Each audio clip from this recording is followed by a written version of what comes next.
Hey guys, Jared here, Magnetic Men's Club. Beautiful day up here in Central New York, so I got my man Nate. We're out at a local park. Decided to just do some videos, get out of the office. Today's video is gonna be a little bit different. I wanna talk about one of the experiences I had, and in 2016, I was sort of forced into becoming a single father. My ex-wife at the time, we got a divorce. She had a very rare condition, medical condition nobody knew about, and she passed away in March 2016. The video is just going to be geared a little bit more towards some of the misconceptions people have or society has about being a single father, and that sometimes single fathers don't have the emotional or maturity levels to handle being a single father, and it's simply not the case. It is different. So when my ex passed away, my daughter was 14 going on 15, and my son was 9 going on 10. And so I had a female and a male. And it was hard, not just the fact that my ex, their mother, passed away. For me, kind of being forced into a situation she didn't want. Of course, she didn't want to die. I was always wondering if I had the right tools, the right skill set to raise a son and a daughter. And you know, it is true, as your daughter's age, especially into high school, they do need that feminine role. They do need that understanding of girls are catty, you know, the how to dress, all of this crap that I've never really had to deal with as a guy. I had to now navigate that. And so most nights my daughter was always upset, dealing with the loss of her mom, but also dealing with high school, dealing with, you know, her girlfriends. And I had to learn very quickly how to take the alpha part, that masculine energy, and kind of morph it into more feminine. Now, this channel, we do talk about masculine energy, but there's also a point in a man's life, especially when you have a daughter, you know, of course, when you're married and you have a girlfriend, that you do need to shift into a feminine role to a point. And it's certainly the case when you're dealing with children. And so this video is more to celebrate single dads. If you're a single dad right now who, again, maybe your wife passed away unexpectedly, maybe your wife or your girlfriend or whoever you had a child with is gone. For whatever reason, she's gone. She skipped town, what have you. I'm not gearing this video to a two-parent household that's just not living together anymore, where you do have a divorced mom and dad. You're still co-parenting. Back to my story, 2016 comes along, she passed away almost instantly. Like, nobody possibly knew this was going to happen. And so I'm in this new kind of role where I have my kids 24/7 now, and they're still with me to this day. They still live in my house. They always think about their mom. They're never going to not think about their mom. But as the years got further along, and they've learned different tools on coping with that, and I'm sure it's always going to be a challenge with them. But as me, I had to learn a lot of different skill sets, a different way to talk to my daughter, a different way to talk to my son and get on their level, because they were young, impressionable teenagers, or my son was going to be. And we had to navigate high school. We had to navigate all of these things together. And I gotta tell you, the first year, it's hard. You had the first of everything. We had the first Christmas without her, the first Thanksgiving, the first birthdays. All of those things were milestones that we had to navigate through without their mom.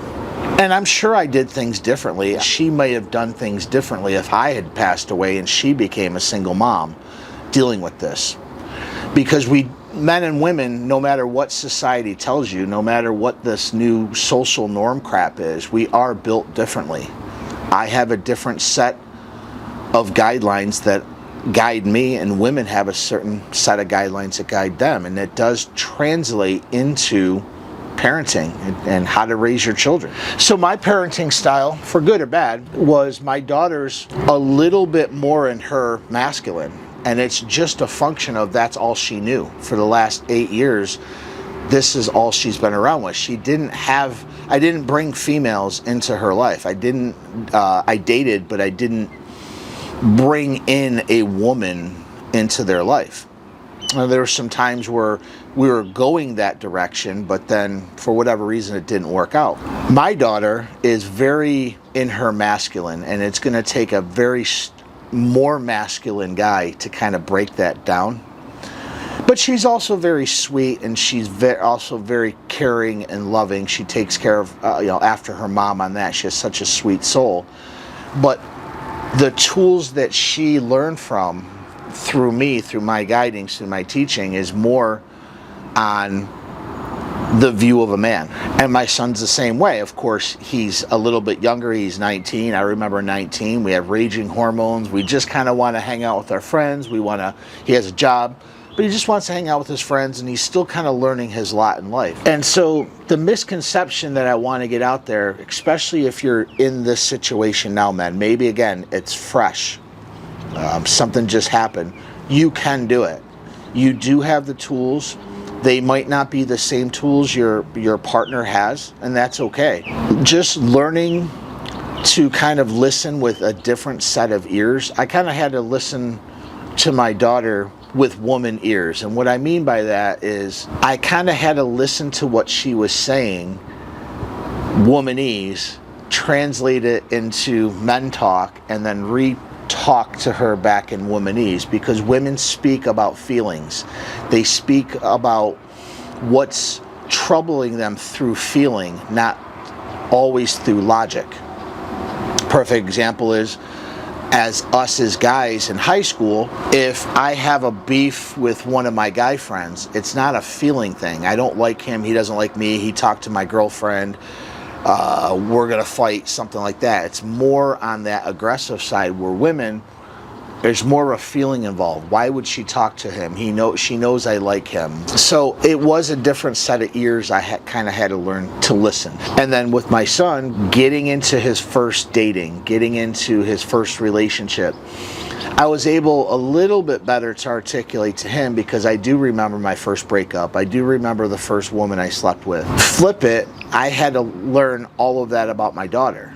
And that's typically a conversation a woman would have. First sexual experience, first kiss. Hell, I remember when shortly after Jen died, she started having her period, and I didn't know anything about it. And thank God Jen's sister was still in the picture and helped us out. But these are things typically men, I don't want to say have to deal with, but at some point you're going to be a part of it.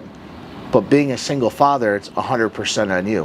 And so you do have the tools. You will have to kind of fall back a little bit in your masculine doing this. You will have to tap into your feminine and try to understand your daughters, if you do have a daughter, and try to be a little bit more yielding, a little bit more soft, especially understanding that she's never going to see her mom again, but then also understanding all of these new experiences that she's dealing with, or she's going to be dealing with. She wants somebody to talk to. She wants somebody to confide in.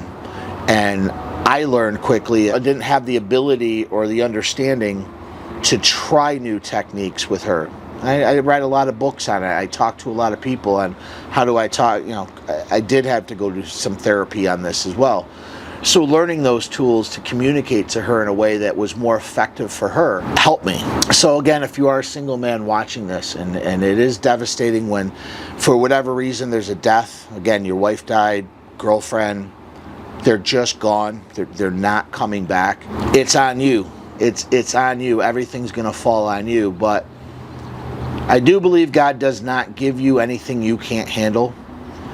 And, look, at 8 years later, my kids were very well connected. We have very strong emotional bonds. They come and go, I come and go, but they can come to me with any good or bad situation. They know I'm not going to judge them based on the situation. I'm going to be there to listen to them, be there to maybe guide them through a situation they're not used to, and just be there for them. And that's really all we can be as parents, guys or girls watching this, is we just be there for our kids and be their support system. Even if we don't agree with their decisions, we're still there. They need to understand that we're still there to support them.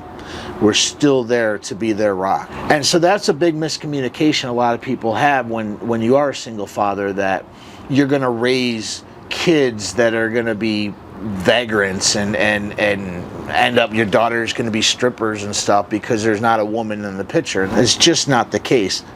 Sadly, really, the statistics show a single mom raising their children, the chances of them steering off different paths is actually higher. Another misconception I've heard over the years, and I've dealt with this experience, is a lot of my family and my friends and my social circle, they sort of left during this time. And I'm not going to say they left be like, oh, F you, Jared, we're out of here. They probably didn't know how to help. They probably didn't know what to say. They knew me as somebody that just does shit on his own. He's just going to do it. And it's always been hard for me to ask for help. So I'm not dissing them. I'm not discounting what they did do to help, but there were some times having a strong maybe family circle or social circle that women typically have. Women usually have that, does help women kind of navigate maybe just a bad day that they're having. Men aren't supposed to have bad days. You know, I do talk about in this channel that we're supposed to be the rock. We're supposed to be the people who not always have the answers, but we're going to go our own direction, and this is the way it is. And, you know, when you're dealing with teenage boy and girl, I got to tell you, I didn't have the answers to most of the shit. That was some of the most scariest point in my life. Even being in the military doing what I did, some of the most scariest time in my life was raising my kids because I didn't want to give them the wrong answer. Especially in the beginning, especially when Jen first passed away, I was trying to be perfect. I was trying to do everything almost with her in mind, like what would she say? And as time went by, I sort of not listened to her. I was just like, I have to do this my own way. This happened for a reason. I need to do stuff my own way. And whether she agreed with some of the things I've made or not, didn't matter. At the end result is our children now are, for all intents and purposes, successful. They graduated high school. None of them have children. They have strong bond between them both. They have a strong bond with me. So I feel like it's a win for me. Like I got them to this point in their life, and of course I'm always going to be there to guide them, but they are adults now. All you can do is just give them the tools and the resources and the love to let them make their own mistakes, do their own thing, kind of go their own way. So this was just a video. I mean, it might have kind of gone off. It's not really a teaching video. It's just kind of letting guys out there know if you are in this situation, however rare it is, typically men aren't single parents, but it does happen. And if you are in this situation, just know that you're valued. If you do need support, I am here personally to help you. I've been through this. I have a team, I have a network behind me, and we do have a group we're going to link down below that you can join just for support, because that was the biggest thing I was missing, is support. Even if I just wanted to talk to somebody about something and just get it off my chest, I didn't have that. I do have a certain set of skill sets that I've developed over the years that I can help you with, and through my own experiences, I am here to help those single men that are out there that are struggling, that maybe just have a question or just kind of need to get something off their chest. Our group information is down below. Join our group. Feel free to call me. I give free 1-hour sessions just to kind of talk about some of the things you're going through. And if we're a good fit for each other, then we can continue on. But I know what you're going through. I know the stress that you're on every single day. With that, I do want to celebrate the single men that are just doing what they can out there. They love their children. They would die for their children. You are valued. You are loved. You got this. With that, have a great day. We'll talk to you guys soon.